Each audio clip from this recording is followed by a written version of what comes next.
Assalamualaikum warahmatullahi wabarakatuh. Perkenalkan, nama saya Mutiara Ramadhani. Di sini saya dari Prodi Bahasa Indonesia dan akan menjelaskan sedikit tentang ragam bahasa peserta didik. Nah, di sini ragam karakteristik peserta didik memaparkan tentang pentingnya dan ragam jenis karakteristik peserta didik. Suatu proses pembelajaran akan dapat berlangsung secara efektif, tidak sangat ditentukan oleh seberapa tinggi tingkat pemahaman pendidik tentang karakteristik yang dimiliki peserta didiknya. Pemahaman karakteristik peserta didik sangat menentukan hasil belajar yang akan dicapai, aktivitas yang perlu dilakukan, dan asesmen yang tepat bagi peserta didik. Atas dasar ini sebenarnya karakteristik peserta didik harus menjadi perhatian dan pijakan pendidik dalam melakukan seluruh aktivitas pembelajaran. Karakteristik juga peserta didik meliputi etnik, kultural, status sosial, minat, perkembangan kognitif, kemampuan awal, gaya belajar, motivasi, perkembangan emosi, perkembangan sosial, perkembangan moral, dan juga spiritual, dan perkembangan motorik. Dan di sini juga ada beberapa contoh tentang etnik, yang dimana negara Indonesia merupakan negara yang luas wilayahnya dan kaya akan etniknya.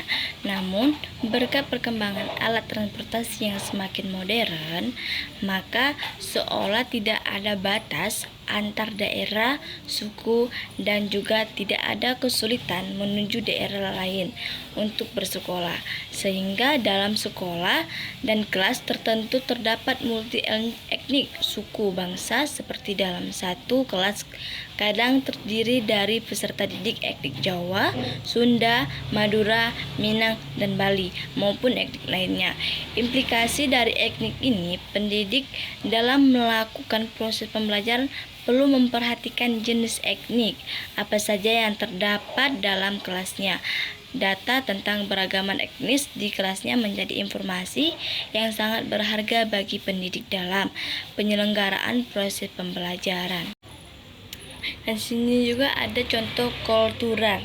Meskipun kita telah memiliki jargon Sumpah Pemuda yang mengakui bertumpah darah yang satu tanah air Indonesia, berbangsa yang satu bangsa Indonesia, dan menjunjung bahasa persatuan bahasa Indonesia, namun peserta didik dapat sebagai anggota suatu masyarakat memiliki budaya tertentu dan sudah barang tertentu menjadi pendukung budaya tersebut.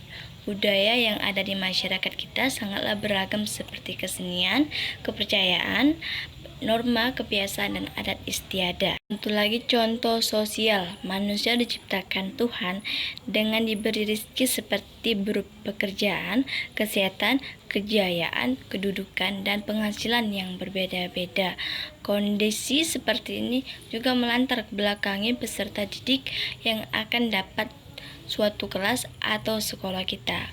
Peserta didik pada suatu kelas biasanya berasal dari status sosial ekonomi yang berbeda-beda, dilihat dari latar belakang pekerjaan orang tua.